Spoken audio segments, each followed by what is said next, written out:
ရဲ့ဇာဗနာမှာကျမရက်နေတယ်။ဇာဗနာပွဲတွေကစိတ်အေးချမှုပေးတယ်။ဒါပေမဲ့ဒီနေ့တော့လူအုပ်ကိုကျမသိချကြည့်နေတယ်။လူသက်သမားကနှုတ်ဆက်ဖို့လာတတ်တယ်။အမားလုံးမဲ့အချိန်ကိုကျမစောင့်နေတယ်။အဲ့ဒီအချိန်မှာအဝေးကနေလူဒူးဆန်းတယောက်ကိုတွေ့လိုက်တယ်။တောထဲထိလိုက်သွားတယ်။တတဝါဆိုးကြီးမဟုတ်ဘူး။ဦးလေးဖက်စတာဖြစ်နေတယ်။ရဲတွေလိုက်နေလို့ဒီမှာပုံနေတာကျမအစဉ်ပြေလာလာကြည့်ရ။ဖြစ်သမျှအကုန်လုံးသူ့ကိုဖျက်ပြလိုက်တယ်။တိုက်ခိုက်တာတွေတတဝါဆိုးအကြောင်းတွေတဲလွန်စားတွေပေါ့။ဦးလေးကအကောင့်နံပါတ်ကိုသိတယ်။ height လို့ခေါ်တယ်။ကျောင်းတီထောင်သူနတန်နီရဲ့ဖော့ကနာက height တွေအကြောင်း diary ရေးခဲ့မှုတဲ့။ night shake စာကြီးတိုက်ထဲမှာအဲ့ဒီစာအုပ်ရှိတယ်။ညဘက်ခိုးဝင်ပြီးရှာကြတယ်။စာအုပ်ထဲမှာရေးထားတာက height တွေကတန်ပါတယ်။ပုံမှန်လူနဲ့တူတယ်။ဒါပေမဲ့တယောက်ယောက်ကထိန်းချုပ်ထားတယ်။သူတို့ကအမှုပညာသမားတွေဒါပေမဲ့ဒေါသကြီးတယ်။ကျောင်းကနေသူတို့ကိုပိတ်ပင်ထားတာကြားတယ်။တဲလွန်စာတွေကိုကျမတွေ့ကြည့်တယ်။ဇေဗီယာရဲ့ပုံဆွဲစာအုပ်ကိုပြန်ကြည့်တယ်။ပုံထဲကအကောင်နဲ့တူနေတယ်။ဇေဗီယာက height ပဲလို့ကျမဆုံးဖြတ်လိုက်တယ်။သူ့ကိုတွားမိတယ်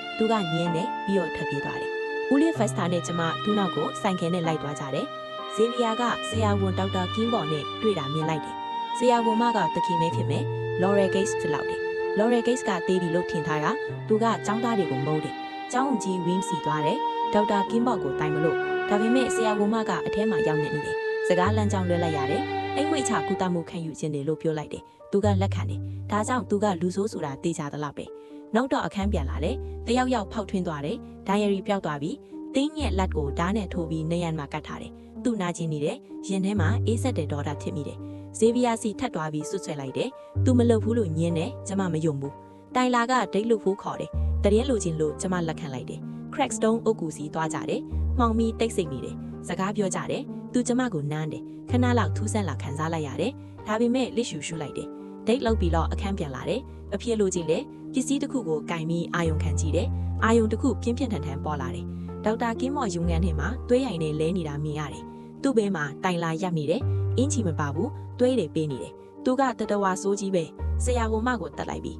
ရင်ထဲထိတ်ခဏဖြစ်သွားတယ်။တိုင်လာကဟိုက်ထင်နေတယ်။ဇေဗီယာကိုထင်တာမှားသွားတယ်။တခင်အစ်စ်ကအပြစ်မှာတူးရှိသေးတယ်။တိုင်လာကိုတယောက်ယောက်ကခိုင်းနေတယ်။အမှန်တရားကခါသေးတယ်။ကျမဒိတ်လုတ်ခေတာလူသက်သမားနဲ့ပဲကစားပွဲကပိုကျန်းလာပြီ။ဒီအပိုင်းကမိခွန်းတက်တက်တွေနဲ့ပြီးဆုံးသွားတယ်။ဟိုက်ရဲ့တခင်ကဘသူလဲ။ဘာလို့ကျမလဲ။ကျမစုံစမ်းရမယ်။ဘသူမှကျမရဲ့တရားစီစဉ်မှုကိုမလွတ်မြောက်စေရဘူး။